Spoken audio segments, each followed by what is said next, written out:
Welcome into the Talkin Tide podcast on the Pigskin Podcast Network. I'm Chase Goodbread, sports columnist of the Tuscaloosa News, joined as always by the senior recruiting analyst at BamaOnline.com. That would be my longtime friend and former colleague, Travis Reier. We got a lot going on here on Talkin Tide this evening. The Twitter feed, Talkin_Tide. Give us a follow there. Follow us. All our podcast drops through that Twitter feed.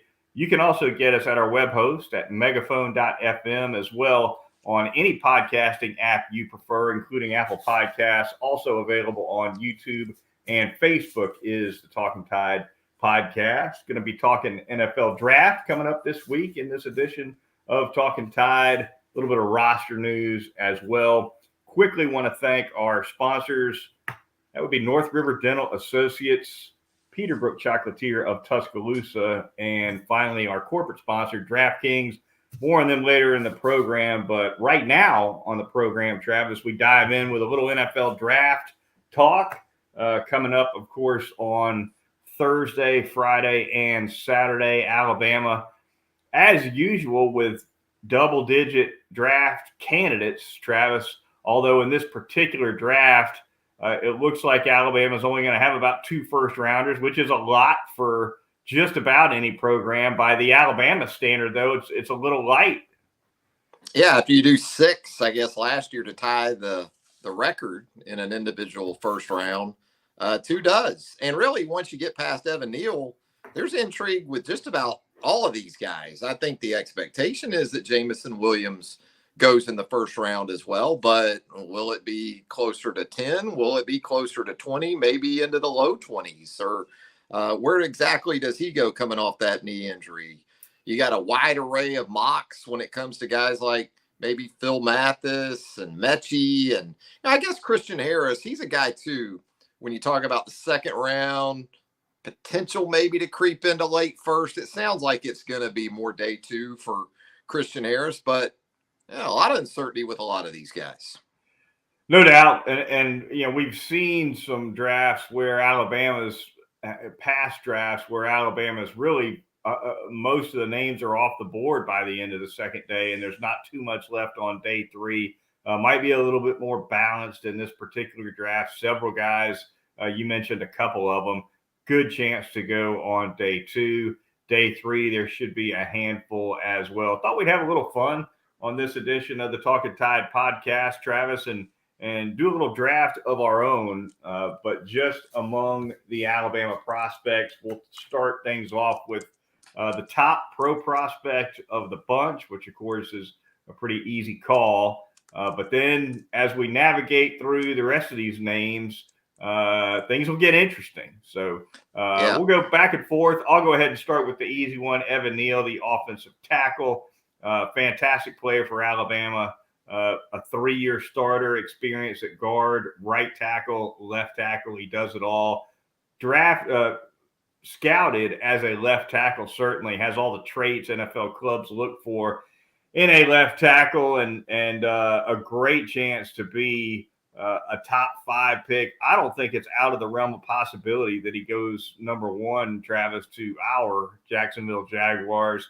Most of the mocks don't see it happening that way, but it certainly won't shock me. But this guy is head and shoulders the best draft prospect among the Alabama crop this year. I don't think there's any doubt about that. And I wish you could go ahead and submit that pick for our Jacksonville Jaguars. I'll take an offensive lineman of any kind for the Jags, because I'm not sold on Aiden Hutchinson. I'm not sold on Trayvon Walker. I think both could be really good NFL players. I guess my point is there's no slam dunks. It's not a great year to have that number 1 overall selection, especially when you already have the quarterback. And even if you didn't have the quarterback, this isn't the draft to take one number 1. So the Jags actually fortunate in some ways that they were able to go ahead and get Trevor Lawrence a year ago. But I would love to see again, even if it's not Evan Neal, give me Ike Ekwonu from NC State. Just give me a guy on offense, but specifically give me an offensive lineman. It starts with Trevor Lawrence. That's your franchise. I don't understand why you wouldn't do everything you can with the first pick in the draft to try to support him as best you can. And if Evan Neal with Cam Robinson coming back on the franchise tag is your left tackle, and you still want to try to stick with Jawan Taylor or maybe Walker Little or someone else as your right tackle in 2022, you can play Evan Neal inside for a year or so. And like Alabama did in 2019, Chase, just give me some help for Trevor Lawrence there. Not nearly enough development for Lawrence in his rookie year, and that's not his fault. It's the fault of the protection and also actually all sorts of problems. Yeah, everything. Yeah. The last thing the Jags need is for him to get through year 2 and not be developed enough. And protection's part and parcel to that, no doubt about it. All right, passing the torch to you, Travis, the second best Alabama draft prospect in this crop, in your opinion? To me, it's still Jameson Williams, even with the ACL injury, because you've heard some positive things in terms of his recovery from that injury, and there's no substitute for speed. And this is really a sport in which 10, 15 years ago, you would have thought more about maybe higher in the first round gambling on a corner or someone on the defensive side. But, man, it's become a skill player's game, more so at the wide receiver position than running back for sure. But, yeah, I still like Jameson Williams, man. I just think his speed is literally a game changer. And, I like some of the intangibles we actually saw from Jameson Williams in his 1 year with Alabama. He showed some edge and a willingness to cover punts, things like that. That was more than I expected from him. I still have him as number 2. I don't know about you. No doubt. I think he's a good choice there. I do think he will go in the first round, more than likely later in the first round, but he took the offense by storm in his one season at Alabama. And although he didn't have much of a track record really at Ohio State prior to coming to play for the Crimson Tide, the 1 year he had at Alabama was big enough to turn all the scouts' heads. And he should be the second and last of 2 first-round picks for Alabama on Thursday night. I'm going to go next. I'm going to go Christian Harris, the outstanding inside linebacker for the Crimson Tide, a guy who steadily improved throughout his career. He can get sideline to sideline, Travis. He can play in the flats a little bit. I think he brings a lot of what NFL clubs look for in inside linebackers now. Probably needs a little bit more polish, but I think the physical skills to play on third down in the NFL are there with Harris, in my opinion.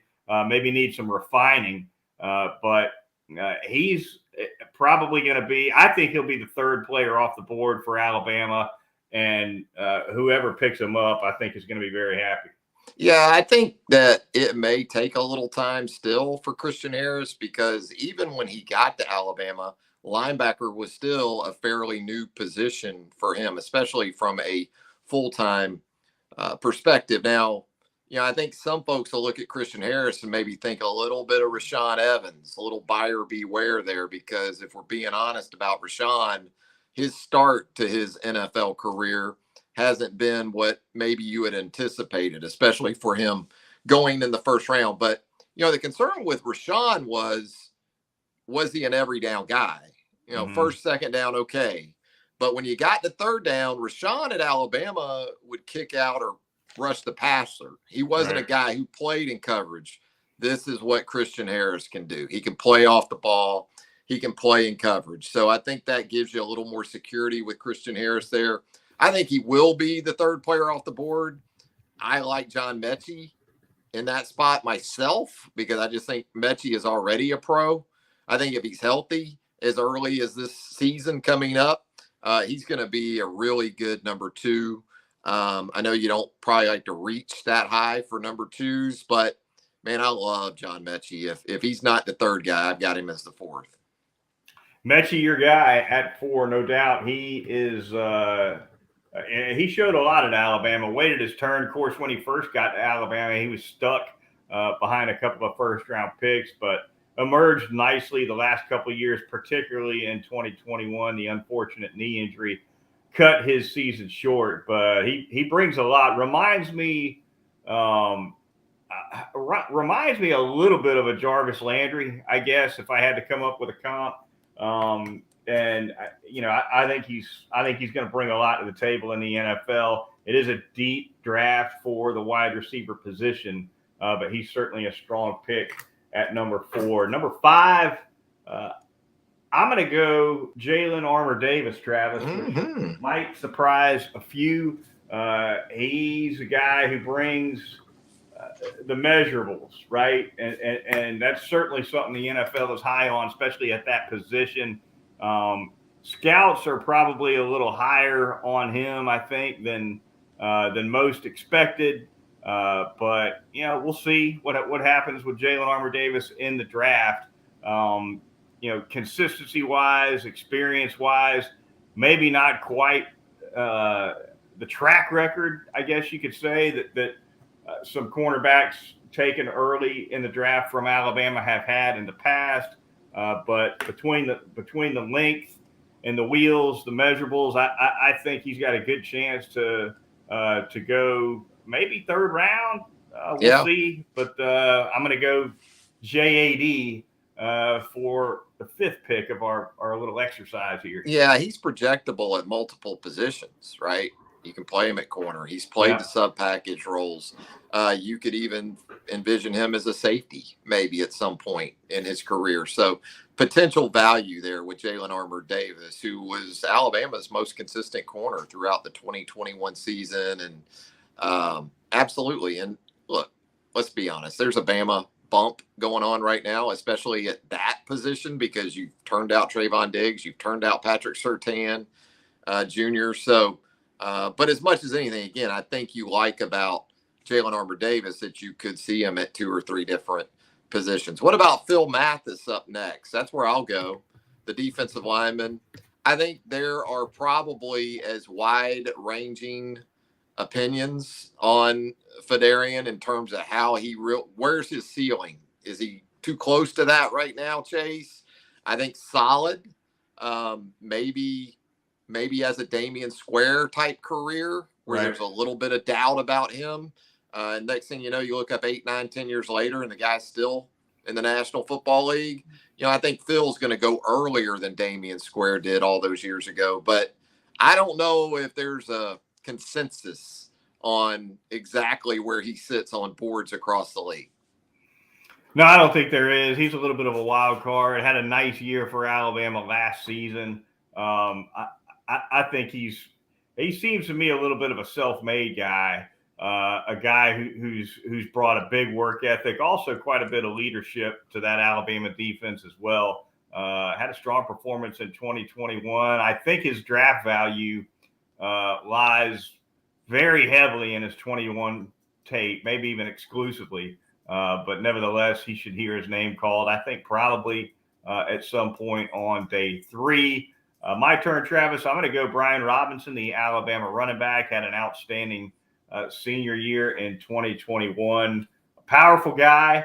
He ran really well at the combine. If memory serves, he busted a 4.53 at the combine, which for a guy his size and for a guy with his reputation as more of a tackle breaker than a blazer, a 4.53 NFL clubs I know had to be excited about that. He can bring it in pass protection as well. Not really known as much of a receiver. Doesn't mean he can't end up being a dangerous receiving threat at the next level. It's not really wasn't his bag at Alabama. But Brian Robinson, another guy, along with a couple we've already mentioned, who really forged the entirety of his draft value here in this past season. I don't think there's any doubt about that. I like, I like Brian Robinson, probably bracketed together with Phil Mathis and those picks right there. Yeah. I think either way, you could make an argument with me and I would be fine with it. But, Brian Robinson, just sort of the classic retro NFL back, in that you know what you're going to get from him on a down-by-down basis.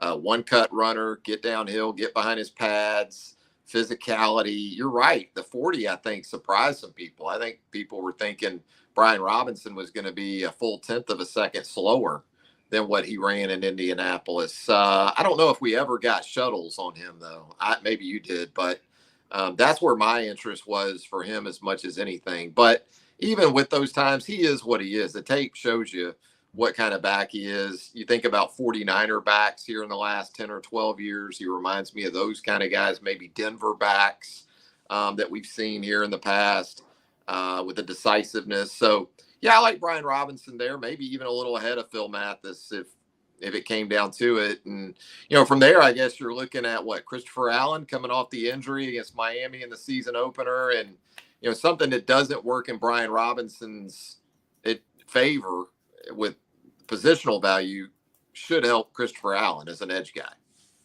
Yeah, I think of Christopher Allen. I think a little bit of Christian Miller, right? Some similarities there with their Alabama careers in terms of injuries being hurt all the time.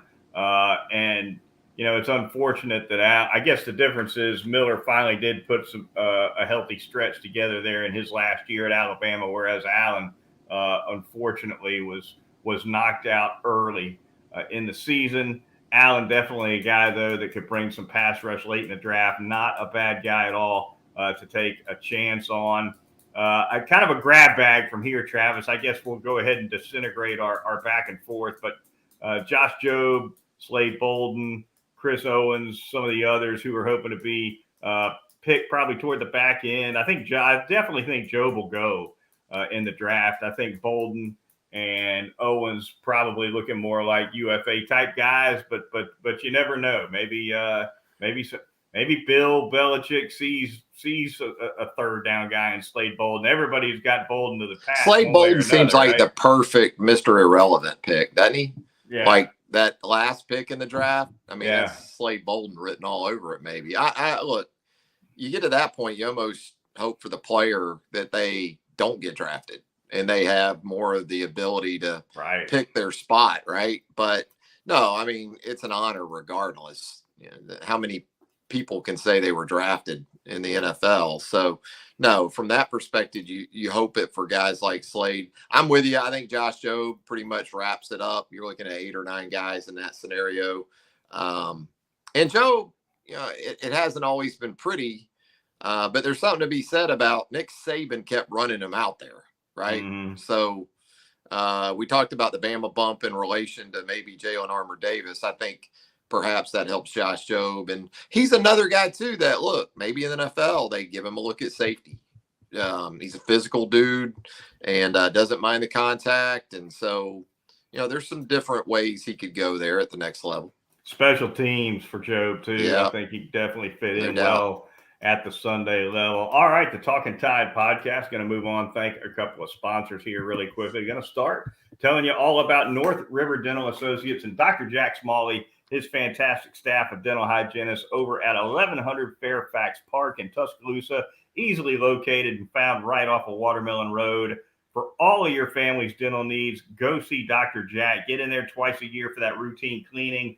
And, of course, any other needs you have dental-wise, dentures, endodontics, cosmetic dentistry, teeth whitening services, very popular as well. Get it done at North River Dental. They've also got Botox and Juvederm treatments going on over there at North River Dental to tighten up those facial features. So get on over and check them out. You can give them a call to make your appointment at 752-3506. You can also visit them online at northriverdentist.com. That's North River Dental Associates. I'm going to tell you about Peterbrook Chocolatier out there at 1530 McFarland Boulevard North in the Indian Hill section of Tuscaloosa. Again, thanks to everyone who made Peterbrook of Tuscaloosa their Easter destination when it came to Easter goodies and treats.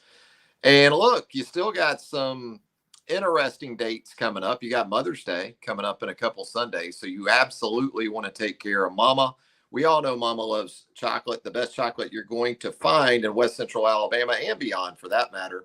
Peterbrook Chocolatier, 1530 McFarland Boulevard North. You also got the day before Mother's Day this year, the Kentucky Derby. And believe it or not, they do have horse race themed items at Peterbrook Chocolatier. And the Kentucky Derby parties, Goodbread, have become all the rage. You know, it's like everybody has a Derby party now. So separate yours from the pack, so to speak, with Peterbrook Chocolatier, 1530 McFarland Boulevard North. I'm going to be making my first live appearance at the Kentucky Derby this coming year, Travis. No. Looking forward to that. You already got your suit, Goodbread? No, I'm going to be one of the rank and file people on the infield. Oh, yeah. I don't like you. I don't like you on that infield. I don't like you on that infield. Well, the daughter write your phone number on your forehead before you go out there, or you're the wife's phone number or something. You know, in permanent ink. Yeah, you're going to be with Peyton though. That makes me feel like a zillion times better. The daughter, my daughter Peyton, will be graduating from the University of Kentucky the previous day. That'll be on Saturday, and the family has decided to venture over to Kentucky. Now you can get Peyton's with you. I'm good with it then. She's more responsible than I am. Trust her. Yeah, no question about it. But the infield is pretty cheap ticket, Travis. You know, maybe a C note or less. Now, supposedly, you can't even see the race from the infield because there's so much happening and there's such a crowd on the edges of it that if you're on the interior, you might as well look at the video boards. That's the word I get. But it's the infield allegedly is very, very raucous, shall we say, whereas your mint juleps and your fancy white hat wearing folk are up in those grandstands. That will not be me. You're not going to be up there with Tom Brady and Gronk and the boys. No. I mean, it's our youngest went last year with the college kids. Okay. And I told her the key there is Uber, from the Derby. But no, it'll be a blast. You guys are going to have a great time. I look forward to a tale or two from that venture. I'll be bringing it to you. Congratulations to Peyton too, by the way. Very nice. Yeah, she's had a good run there at Kentucky the last 4 years. Really proud of it. I guess when we reconvene on Talkin Tide next weekend, Travis, I will be on the immediate heels of that infield run. So maybe a little coffee for me before Talkin Tide next week. We'll see. Yeah, dark chocolate espresso beans from Peterbrook. That's what you're going to need. Real quick, going to tell you about our corporate sponsor. That would be DraftKings. The NBA playoffs are upon us. Get ready for all the action betting with the DraftKings Sportsbook, the official sports betting partner of the NBA. New customers can bet $5 on any team to win. Get $150 in free bets instantly if your team wins. You clinch a W no matter what. All DraftKings Sportsbook customers can also bet on NBA hoops with same-game parlays. Plenty of action. So download the DraftKings Sportsbook app now. Use the promo code TPPN. That's the Pigskin Podcast Network. Bet you $5 on any NBA team to win their game. Get $150 in free bets instantly with promo code TPPN at the DraftKings Sportsbook, the official sports betting partner of the NBA. Travis, we will close out this edition of the Talkin Tide podcast with a little bit of roster news. Tyler Harrell, the explosive wide receiver from Louisville, decides he is headed to Alabama. Nick kind of squeezed this one in under the gun, Travis, because we're only a few days away from that deadline where these portal guys have to be they have to go into the portal, I should say, by May 1. They don't have to choose their destination by May 1. But coming up here near the end of that deadline anyway, Nick Saban adds a guy who averaged, just 29 yards a catch for the Cardinals last year. Yeah, you want some outside speed? How about some 4.2 in the form of Tyler Harrell? And, you watch the clips of this guy and the separation that he's able to get, especially in the vertical passing game, is undeniable. And so it fills a need, you would think, for Alabama moving forward, with Jermaine Burton also in that mix at the wide receiver position, and the explosiveness that you have from Jahmyr Gibbs now at the running back position, and should make for opportunities for others when you have that kind of vertical threat. So nice pickup, it looks like, by all accounts. And, Alabama with 5 transfer portal imports now, Goodbread. And when you look at pretty much every level of this offense, there's going to be a guy impacting things. And this next week's going to be crazy, man. Maybe not so much specifically for Alabama, although we'll see with Alabama. But just guys making that decision to go or stay, and then the resulting feeding frenzy that there's going to be from that. Well, one would assume they certainly have the room to add one if they want to, because they've lost a lot more than they've picked up, right? I think the count on guys that have exited Alabama through the portal, roughly, I think it's roughly 12 have already picked a destination, and I think there's 2 or 3 more on top of that are still in the portal. So roster-wise, there's some breathing room, has to be, for Nick Saban. What about Javon Quinerly, Travis, the Alabama basketball guard with that really unfortunate knee injury in the first round of the NCAA tournament and ACL? He's going to be coming back to Alabama for another year. Certainly surprising. Even despite the injury, I find this surprising because I just got the sense that his mindset, injury or not, was that he was moving on, but he's decided otherwise. Yeah, it is interesting, but perhaps upon maybe checking out the interest, whether you're officially in the portal or whether it's through back channels or the communication that takes place, because so much networking is done since these guys are in high school. Let's be honest. You can kind of get a gauge for where your interest level might be, what your potential options might be. I don't know. But he says he wants to come back and win another championship or 2 with the Alabama Crimson Tide. And, it's interesting because Alabama had already taken on Mark Sears, the transfer guard from Ohio. They have a good situation in terms of some guys coming in the backcourt. But I think there's a place for Javon Quinerly, assuming that he's able to get back to full health in a relatively short period of time, because they like to play multiple guards on the ball or in the game together that can play on the ball together. And Jalen Bradley's coming in as a 5-star point guard. That's great. Sears coming in as a transfer from Ohio. That's great. But even with that, you're not especially deep in terms of ball handlers. So it'll be interesting to see the makeup of this team ultimately. It might be a team more similar to the team 2 seasons ago with Herb Jones and those guys that had more length, maybe 2 through 4, 2 through at the 2 and 3 spots on the floor together than what we saw a year ago. That times last year, last season, this past season, that was a small team that Nate was rolling out there a good bit. Yeah, Quinerly never really found his shot last year at Alabama, but in my opinion, he was unquestionably the best ball handler that Nate Oates had. So he'll bring something. It'll be interesting to see how he fits into the mix with some of those newcomers you mentioned this coming season with the Alabama basketball team. It's going to wrap it up for this edition of the Talkin Tide podcast.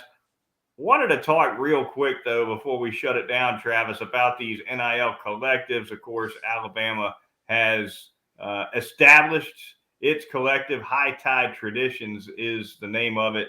And I actually talked to a couple of people involved with it, and they were a little late, obviously, because there were a lot of schools that had established one ahead of Alabama, but intentionally late, from my understanding, because the pace of how it was put together was measured, shall we say, deliberately.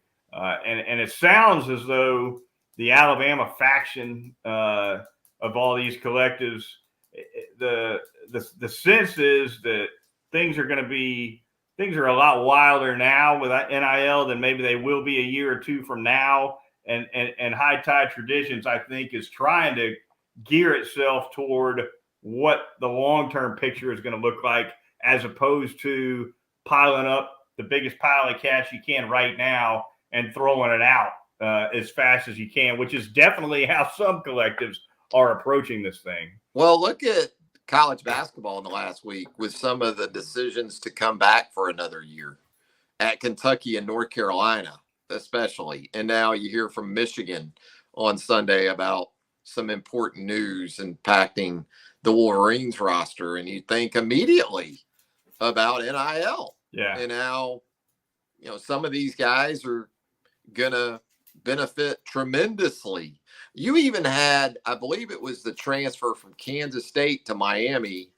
And within a day of him announcing he was transferring to Miami, I think his representation tweeted out the terms of the NIL deal. Yeah, he was here it is. 2 years, $800K. Yeah. I mean, I thought I was reading, Wojciechowski or something. Woj on an NBA deal or a something. watch bomb, yeah. Yeah. So we can say that, Alabama may be taking a measured approach, but everybody else, it seems like, absolutely jumping in the deep end of the pool and trying to take advantage of this deal wholeheartedly. What about that SMU tweet that went out earlier this week with that gold Trans Am on there for their collective? What in the world? The official SMU. It's a Trans A&M. Trans A&M. Yes. Eric Dickerson said his mom bought that. His grandma bought that. Gold Trans A&M. Yeah, I don't know who the student assistant was that put together that graphic, but Ian or Colin or whatever his name Kyle. is. Was a Kyle, I'm sure. Maybe a Kyle. Yeah. A lot of Travis. Travis is a big name out in Texas, and so maybe it was a Travis for all we know. But I appreciate it, and it stayed up. I didn't think it would stay up. Yeah. I thought maybe a athletic department official might pull the tweeter aside and say, look, we're trying not to revisit that era. I'm setting you up on a tee here, but what give our listeners that outstanding SMU NI Collective name you suggested? Oh gosh! Was it the Naughty Nine? The Naughty Nine. Yeah, that was the booster group back in the '80s that went to great lengths to get SMU the death penalty. Not to mention that you had a sitting governor, by the way, that was involved in the cheating all those days ago as well. Yeah, they said the local media got tipped off by the players' parking lot, and they started seeing Beamers and Mercedes piled up in that parking lot. That maybe tipped them off a little bit back in the 80s. One Sunday nighter this summer, maybe we'll just do the Talkin Tide podcast live with Pony Express. A watch along. Yeah, we should do. Oh, it's beautiful. Dale Hansen. Maybe we can get Dale Hansen on here with me. What I love about Dale Hansen is he's retired. He's probably got the time. Yeah, but you see interviews with him now, and he's like, I didn't want to break that story. I hate it. He says, I hated having to report that story. You bet, Dale. He hated Dale, sure. Love it. All right. Plenty more NIL to come. There's no doubt about that. Oh, geez. That's going to do it for this edition of the Talkin Tide podcast. For Travis Reier of BamaOnline.com, I'm Chase Goodbread of the Tuscaloosa News. You're listening to the Pigskin Podcast Network, and we'll be talking to you next weekend right here on Talkin Tide.